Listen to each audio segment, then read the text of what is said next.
Many people bring home an aloe vera plant with good intentions. They water it regularly.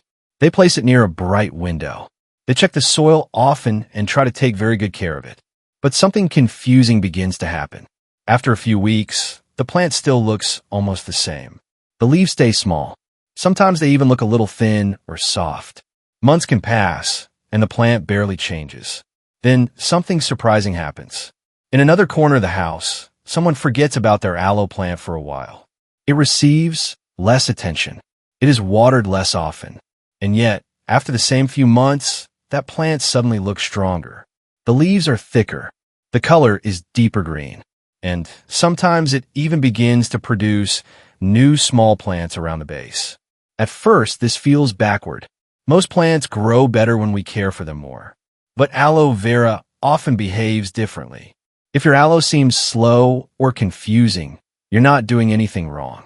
This situation is very common for beginners and even for experienced gardeners. The truth is that aloe vera follows its own natural rules. And once those rules become clear, the plant often begins to grow in a much healthier way. Before explaining why this happens, it helps to understand how aloe vera grows in nature. Aloe vera is not a typical houseplant. Most indoor plants originally come from forests or tropical regions. These plants are used to regular rain, shaded light, and rich soil that stays slightly moist. Aloe vera comes from a very different place. In its natural environment, aloe grows in dry regions where rain is rare and sunlight can be strong. The soil is usually sandy or rocky. Water drains quickly. Sometimes weeks can pass between rainstorms. Because of this environment, aloe vera develops special survival habits. Its thick leaves act like small water storage tanks. When rain finally arrives, the plant absorbs water and stores it inside the leaves. Then the plant slowly uses that water over time. This means aloe vera is designed to survive long dry periods. When we place aloe indoors, it still follows these same patterns. But many of our normal houseplant habits can accidentally work against the plant. For example, forest plants enjoy steady moisture and rich soil. Aloe vera prefers the opposite. It prefers soil that dries quickly and air that moves around the roots. This small difference changes everything. Once we begin to see aloe vera more like a desert survivor instead of a typical leafy plant, many of its behaviors start to make sense. And this is where the most common aloe vera mistake begins to appear. Many gardeners assume aloe vera needs regular watering, just like their other houseplants. So they water it every few days. Sometimes they check the soil and add a little more water when it looks dry. They may even use rich potting soil designed for leafy indoor plants. All of these actions come from good intentions. But aloe roots are not designed to sit in moist soil for long periods. When soil stays wet, the roots receive less air. Over time, this can slow down the plant's ability to absorb nutrients. In some cases, the roots may even begin to weaken or rot. The plant then reacts in a quiet way. Instead of growing quickly, it becomes cautious. The leaves stay smaller. Growth slows down. Gardeners often respond by watering more or adding fertilizer, hoping to help the plant recover. But this usually makes the situation worse. It is a very understandable cycle. The gardener sees slow growth, tries to help more, and the plant quietly struggles even further.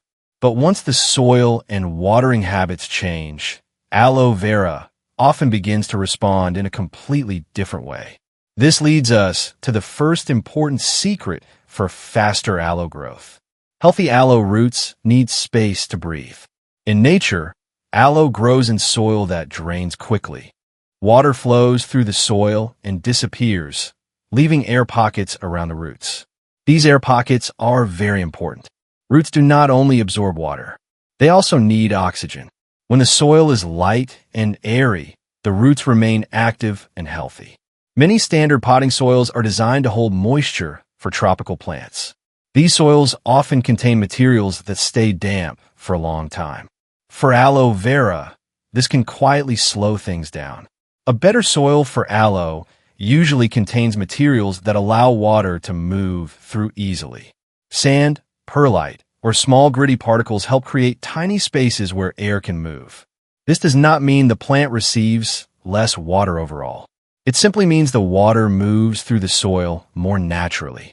When aloe roots can breathe freely, the plant often responds by producing thicker leaves and stronger growth. The next factor that surprises many gardeners is sunlight. At first, it seems obvious that aloe should receive as much sunlight as possible. After all, it comes from sunny desert environments. But indoors, sunlight behaves differently than it does outdoors. A window can sometimes create intense, concentrated light for several hours in the afternoon. In some homes, this can become stronger than the plant expects. Aloe vera often prefers steady, gentle sunlight rather than extreme bursts of harsh light. A bright window with indirect light during most of the day is often ideal. Morning sunlight can also be very helpful because it is softer and cooler. When aloe receives balanced light, the leaves grow firm and upright. The color stays rich green, sometimes with a slight silver tone. But when the light becomes too harsh, the leaves may start to look pale or slightly stressed. Each home is a little different. Windows face different directions. Some rooms receive more reflected light than others. So observation becomes more useful than strict rules. Over time, the plant itself begins to show whether the light is comfortable. This brings us to a discovery that many aloe owners notice after making small changes. The watering schedule begins to shift. Instead of watering frequently, the gardener waits longer between watering days. The soil is allowed to dry completely before water is added again. At first, this may feel strange. Many people worry that the plant will become thirsty. But something interesting begins to happen. After a few weeks, the leaves start to feel firmer. They hold their shape better. The plant looks stronger instead of weaker. This happens because aloe is finally able to use its natural storage system. When water arrives less often but more deeply, the plant stores it inside the leaves and uses it slowly. This pattern closely matches the rainfall cycles the plant evolved with. Instead of reacting to constant moisture, the plant begins to follow its natural rhythm again. Another quiet factor that affects aloe growth is the size of the pot. It may seem logical that a larger pot will give the plant more room and therefore more growth. But aloe vera often prefers a slightly snug container. When the pot is extremely large, the soil can stay moist for too long after watering. This extra moisture slows the root system. A pot that fits the root system more closely allows water to drain more evenly and dry at a comfortable pace. Good drainage holes are also very important. Without them, extra water has nowhere to go, and the soil can remain damp for longer than the plant prefers. For gardeners who prefer simple care, choosing a well-draining pot and the right size container often solves many growth problems automatically. Another detail that is often overlooked is climate. Aloe vera responds differently depending on the air conditions in the home. In very dry regions, the soil may dry quickly, and watering might happen slightly more often. In humid environments, the soil stays moist for longer periods, so watering may need to be less frequent. Temperature also plays a role. During warm months, aloe vera tends to grow more actively. During cooler seasons, the plant often slows down naturally. This seasonal rhythm can confuse gardeners who expect steady growth all year. But aloe has a quieter pattern. Sometimes the plant seems almost paused for several weeks. The leaves hold steady without much visible change. Then suddenly, a new leaf begins to appear from the center. This is one of the most interesting things about aloe vera. Its growth does not happen at a constant speed. Instead, the plant often stores energy quietly and then releases that energy in small growth bursts. Recognizing this natural rhythm helps gardeners avoid making too many adjustments. If the plant looks healthy, firm, and stable, it is often best to simply allow it to continue its cycle. Constant changes in watering, soil, or location can interrupt that rhythm. In many cases, aloe vera improves when we do less. It responds well to patience. Healthy soil, gentle sunlight, careful watering, and a comfortable pot create the conditions the plant needs. After that, the plant usually takes care of the rest. If you're comfortable sharing, I'm curious how often you water your aloe vera plant. Many gardeners discover that their schedule changes over time as they learn to read the plant's signals.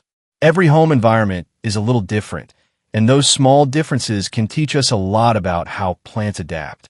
In the end, aloe vera reminds us of something simple.